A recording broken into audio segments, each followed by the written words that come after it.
Welcome to Narayana diploma ITI Telugu channel. నాతో travel చేయండి, మీరు అనుకున్న గమ్యాన్ని చేరుకోండి.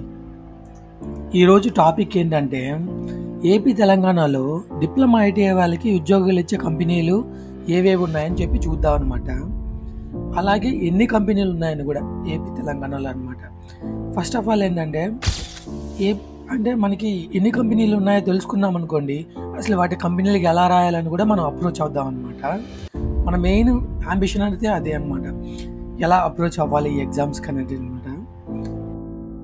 అయితే ఈ కంపెనీస్లో కొన్ని సెంట్రల్ గవర్నమెంట్ అండర్టేకింగ్ కొన్ని ఉంటాయి, కొన్ని ప్యూర్ సెంట్రల్ గవర్నమెంట్ అని ఉంటాయి అనమాట. వీటి మధ్య డిఫరెన్స్ అనేది నేను చెప్తాను. ఎట్లా అంటే సెంట్రల్ గవర్నమెంట్ అండర్టేకింగ్స్ అని అనుకోండి, వాటిలో ప్రైవేట్ వాళ్ళు కూడా ఇన్వెస్ట్మెంట్ ఉంటుంది వాళ్ళది. మన గవర్నమెంట్ది 50% ఉంటే ప్రైవేట్ది 50% ఉంటుంది, లేదంటే వాళ్ళది ప్రైవేట్ వాళ్ళది ఎక్కువ ఉండి పబ్లిక్ది తక్కువ ఉండడం అలా జరుగుతాయి అనమాట. అదే ప్యూర్ సెంట్రల్ గవర్నమెంట్ కంపెనీస్ అంటే మాత్రం 100% ఇది గవర్నమెంటే చూసుకుంటుంది. కొన్ని ఎట్లా అంటే ఎస్ఎస్సి ఉంటాయి కదా, ఈ స్టాఫ్ సెలక్షన్ కమిటీ అనేది, ఇదంతా ప్యూర్ సెంట్రల్ గవర్నమెంట్. తర్వాత డిఆర్డిఓ, తర్వాత ఇస్రో, ఇవన్నీ కూడా ప్యూర్ సెంట్రల్ గవర్నమెంట్ అనమాట. అలా కాకుండా ఐఓసిఎల్, ఓఎన్జీసీ ఇట్లాంటి అనమాట సెంట్రల్ గవర్నమెంట్ అండర్టేకింగ్స్. వీటి మధ్య డిఫరెన్స్ ఎలా ఉంటుంది అంటే శాలరీస్లో కూడా డిఫరెన్స్ ఉంటుంది. అంటే బేసిక్ డిఏ డిఫరెన్స్ వస్తుంది అనమాట ఈ రెండింటికి, ప్లస్ లీవ్స్ కూడా డిఫరెన్స్ ఉంటాయి అనమాట. ఎక్కువ లీవ్స్ సెంట్రల్ గవర్నమెంట్ అండర్టేకింగ్స్కి ఉండవు అనమాట, వాళ్ళు నిరంతరం పనిచేయాలన్నట్టు ఉంటుంది అనమాట. కాకపోతే వాళ్ళకి అలా పనిచేసినందుకు గాను కొన్ని అలవెన్సెస్ ఎక్కువ ఉంటాయి అనమాట. ప్యూర్ సెంట్రల్ గవర్నమెంట్తో పోలిస్తే సెంట్రల్ గవర్నమెంట్ అండర్టేకింగ్స్ వాళ్ళకి అన్నట్టు ఏమంటారు, వాళ్ళకి అలవెన్సెస్ కొన్ని ఎక్కువ ఉంటాయి అనమాట. ఇది ఈ రెండింటి మధ్య డిఫరెన్సెస్ అనమాట. నేను చెప్పబోయే కంపెనీస్ ఏంటంటే ఓన్లీ సెంట్రల్ గవర్నమెంట్ కంపెనీస్ మాత్రమే చెప్తున్నాను అనమాట. ఏంటంటే ఏపీ తెలంగాణలో మొత్తం కలిపి 25 కంపెనీస్ దాకా ఉన్నాయన్నమాట సెంట్రల్ గవర్నమెంట్ కంపెనీస్. ఎలాగంటే ఈ కంపెనీస్లో శాలరీ బాగుంటుంది, అలవెన్సెస్ బాగుంటాయి, మెడికల్ ఫెసిలిటీస్ బాగుంటాయి అనమాట. డిప్లొమా ఐటీఐ వాళ్ళు వీటిల్లో జాబ్ కొడితే మాత్రం వాళ్ళ ఫ్యూచర్ బాగుంటుంది అనమాట. ఇట్లాంటి కంపెనీలు మాత్రం నేను డిస్ప్లే చేస్తాను. మిగతా కంపెనీస్ వచ్చి మాత్రం ఓన్లీ ఒక ఆర్డర్లో ఒక నెంబర్స్ ఇచ్చేస్తాను అనమాట. ఈ కంపెనీస్లోనే కొన్నిటికి పే స్లిప్లు కూడా చూపిస్తాను అనమాట, ఇంత సాలరీ వస్తుంది అని చెప్పి అనమాట. అయితే మన అంబిషన్ ఇదే కాకుండా ఈ కంపెనీల్లో ఎలా జాయిన్ అవ్వాలి, ఈ కంపెనీలో జాయిన్ అవ్వాలంటే ఎలాంటి ఎగ్జామ్స్ రాయాలి అనేటివి కూడా మన ఛానల్లో డిస్కస్ చేద్దాం వచ్చే వీడియోస్లో అన్నిటిలో, ఓకేనా? మనకి తెలిసి ఏపీ తెలంగాణలో ఇన్ని కంపెనీస్ ఉన్నాయి చూడండి. అయితే ఫస్ట్ మనం ప్రిపేర్ అవ్వాలన్నమాట. ప్రిపేర్ అయిన తర్వాత జాబ్ నోటిఫికేషన్ పడితే మనం రాయాలి, అంతేగాని మనం జాబ్ నోటిఫికేషన్ పడిన తర్వాత ప్రిపేర్ అవుదామంటే మాత్రం అది అవ్వదన్నమాట. ఫస్ట్ ఎప్పుడైనా కానీ మనం ప్రిపేర్ అయ్యి రెడీగా ఉంటే జాబ్ నోటిఫికేషన్ పడితే మనం ఎగ్జామ్స్ రాయాలి. ఎవరైనా ఏమనుకుంటారు, నోటిఫికేషన్స్ రావులే, మన ఎగ్జామ్స్ రాయడానికి ప్రిపేర్ అవ్వడానికి అవసరం ఏముంది అనుకుంటాం. యాక్చువల్గా ఫస్ట్ మనం ప్రిపేర్ అయి ఉంటే మాత్రం నోటిఫికేషన్స్ చాలానే ఉంటాయి. మీకు నేను అప్డేట్స్ ఇస్తూ ఉంటాను నోటిఫికేషన్స్ గురించి కూడా. డిప్లొమా ఐటీ వాళ్ళకి చాలా జాబ్స్ పడుతుంటాయండి, ఇది మాత్రం పక్కా నేను చెప్తున్నా. దాన్ని మనసులో పెట్టుకోండి, ఫస్ట్ మీరు ప్రిపేర్ అవ్వండి, గ్యారంటీ జాబ్స్ కొట్టచ్చు అనమాట. ఇంకోటి ఏంటంటే ఒక్కొక్క జాబ్కి ఒక్కొక్క జాబ్ ప్యాటర్న్ ఉంటుంది అనమాట. ఎలా అంటే ఒకడు టెక్నికల్లో 80% ఇస్తాడు, ఇంకొకడు టెక్నికల్ వచ్చి 50% ఇస్తాడు, మళ్ళీ నాన్ టెక్నికల్ 50% ఇస్తాడు, ఇంకొకటి ఏం చేస్తాడు టెక్నికల్ 80 ఇస్తాడు, నాన్ టెక్నికల్ 20%, 100%లో అట్లా ఇస్తారు అనమాట. అలాగే అన్ని పరీక్షలకి ఒకే సిలబస్ ఉంటుందండి, ఆ క్వశ్చన్స్ సేమ్ రిపీట్ అవుతాయి.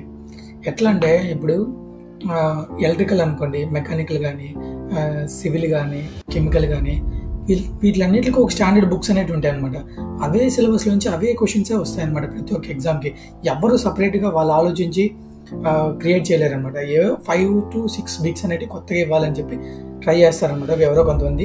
కొన్ని ఎగ్జామ్స్ అయితే అవి కూడా ఇవ్వవు, యాస్టీస్ ఉంటాయి అనమాట.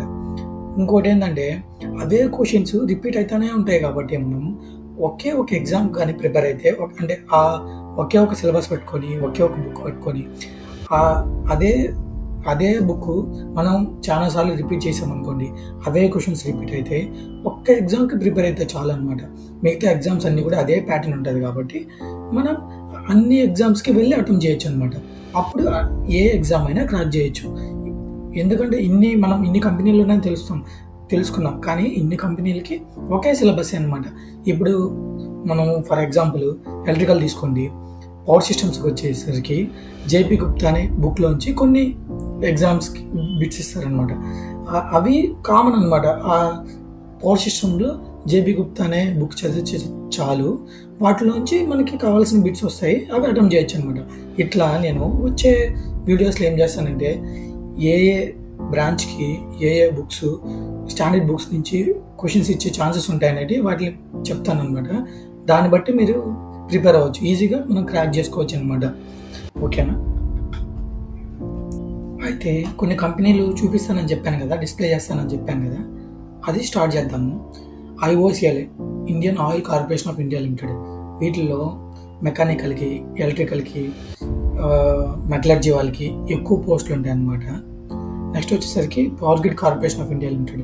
వీటిల్లో ఎలక్ట్రికల్కి, సివిల్కి ఎక్కువ పోస్టులు ఉంటాయి అనమాట. డిప్లొమా ITI వాళ్ళకి నేను చెప్తున్నాను అనమాట. వీటిల్లో ఎక్కువ పోస్టులు ఉంటాయి అనమాట. నెక్స్ట్ భారత్ పెట్రోలియం, ఇది కూడా ఏంటంటే అదే ఆయిల్ కంపెనీ అనమాట. వీటిలో కూడా మెటలర్జీ, ఎలక్ట్రికల్ వీళ్ళకి ఎక్కువ ఉంటాయి అనమాట. ఆయిల్ కంపెనీస్ ఏటిల్లో అయినా కానీ మెటలర్జీ వాళ్ళకి, ఎలక్ట్రికల్కి ఎక్కువ ఉంటాయి అనమాట.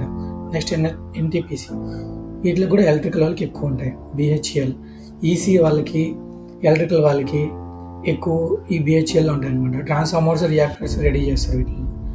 వైజాగ్ పోర్ట్, వీటిలలో మెటలర్జీ వాళ్ళకి ఎక్కువ ఉంటాయి అనమాట. నెక్స్ట్ వచ్చి మర్చిపోయాను, పెట్రోలియం వాళ్ళల్లో కెమికల్ వాళ్ళకి కూడా ఎక్కువ పోస్టులు ఉంటాయి అనమాట. NHPC, దీంట్లో సివిల్ వాళ్ళకి ఎక్కువ ఉంటాయి. National hydel power corporation of India limited అనమాట. వీటిల్లో సివిల్కి ఎక్కువ ఉంటాయి. నెక్స్ట్ వైజాగ్ స్టీల్ ప్లాంట్, వీటిలలో మెటలర్జీ, ఎలక్ట్రికల్, EC వీటిలన్నిటిలో వాళ్ళకి ఎక్కువ ఉంటాయి అనమాట. నెక్స్ట్ ప్యూర్ సెంట్రల్ గవర్నమెంట్ కొన్ని కంపెనీస్ చెప్తా ఉన్నాను కదా, వాటిల్లో వచ్చేసరికి DRDO అనేది మనకి చూస్తున్నాం కదా, మన మిజైల్స్, మన డిఫెన్స్ సంబంధించిన అన్నీ కూడా ఇదే అనమాట ప్రొడ్యూస్ చేసేది అనమాట. నెక్స్ట్ వచ్చేసరికి ISRO. ఇవే కాకుండా ప్రైవేట్ కంపెనీలు కూడా కొన్ని మనకి ఎక్కువగా పోస్టులు ఇచ్చేదానికి ఛాన్స్ ఉన్నాయన్నమాట. వాటిలో ఏమేమి వస్తాయంటే టాటా పవర్. ఈ టాటా పవర్ వాళ్ళవి అనంతపూర్లో కొన్ని బ్రాంచ్లు ఉన్నాయన్నమాట. వీళ్ళు కూడా పవర్ జనరేషన్ చేస్తారనమాట. టాటా పవర్ అనేది కూడా డిప్లొమా ITI వాళ్ళకి బాగా శాలరీస్ ఇచ్చి ప్లస్ మెడికల్ కూడా బాగా చూసుకునేట్టు ఉంటాయి అనమాట. Next Adani ports, Adani power, వీటిలో కూడా డిప్లొమా ITI వాళ్ళకి జాబ్స్ ఉంటాయి అనమాట. ఇవి ప్రైవేట్ కంపెనీస్ నేను చెప్తున్నాను. Next Jindal steel and power limited. Jindal వాళ్ళే పవర్ కంపెనీస్ కానీ స్టీల్ కంపెనీస్లో కూడా డిప్లొమా ITI వాళ్ళకి శాలరీస్ బాగా వచ్చి ఇచ్చేదనుకుంటాయి అనమాట. నెక్స్ట్ ఏం చేస్తున్నా అంటే మిగతా ఇవి నేను చూపించిన కంపెనీ కాకుండా మిగతా కంపెనీస్ అనేది డిస్ప్లే చేస్తాను చూడండి. ఒక 25 కంపెనీస్ డిస్ప్లే చేస్తాను అనమాట. కొన్ని వెరైటీ ONGC అవి కూడా ఉంటాయి, ఇవి కూడా చూసుకోండి. అయితే అలాగే నేను ఏం చెప్పానంటే పే స్లిప్లు చూపిస్తాను అని చెప్పాను కదా, ఆ పే స్లిప్లు కూడా కొన్ని కంపెనీస్ మనం చూద్దాం అనమాట. అయితే నేను చూపించిన వాటిల్లో అన్నీ కూడా ఏంటంటే డిప్లొమా ITI వాళ్ళకి మ్యాక్సిమం ఇంతే వస్తుంది అనమాట. ఒక 3-4,000 చేంజ్ అనమాట. First Indian oil corporation of India limited అనమాట. JEE బేసిక్ శాలరీ వచ్చి 25,000. DA వచ్చి ఇప్పటికైతే 44% ఉంది. వాళ్ళకి గ్రాస్ వచ్చి 48,000 వస్తుంది. నేను ఇక్కడ రాసింది వచ్చి నెట్ అనమాట. 43,000 నెట్ వస్తుంది ఖచ్చితంగా డిప్లొమా JEEలకి అయితే. నెక్స్ట్ అదే కంపెనీలో ITI వాళ్ళకైతే మాత్రం 23,000 వాళ్ళ బేసిక్ అనమాట. DA ఇద్దరికి ఒకటే, ఎవరికైనా కానీ. వాళ్ళకి వచ్చి ఏమొస్తుంది అంటే నెట్ శాలరీ వచ్చి 38,000 ఉంటుంది. Next power grid corporation of India limited. దీంట్లో బేసిక్ వచ్చి 25,000, గ్రాస్ వచ్చి సేమ్ 47,000 అట్లా వస్తుంది అనమాట. వీళ్ళకి నెట్ శాలరీ వచ్చేసరికి 44,000 అట్లా. నెక్స్ట్ SSC-JEE అని చెప్పాను, సెంట్రల్ గవర్నమెంట్ వాళ్ళకి SSC-JEE కానీ ప్లస్ DRDO కానీ ప్లస్ ISRO కానీ వీళ్ళకి మాత్రం నెట్ 60,000 వచ్చేదానికి ఛాన్సెస్ ఉన్నాయన్నమాట. ఇవన్నీ నేను చూపించిన పే స్లిప్స్ అనమాట. థ్యాంక్స్ అండి. Narayana diploma ITI Telugu channel.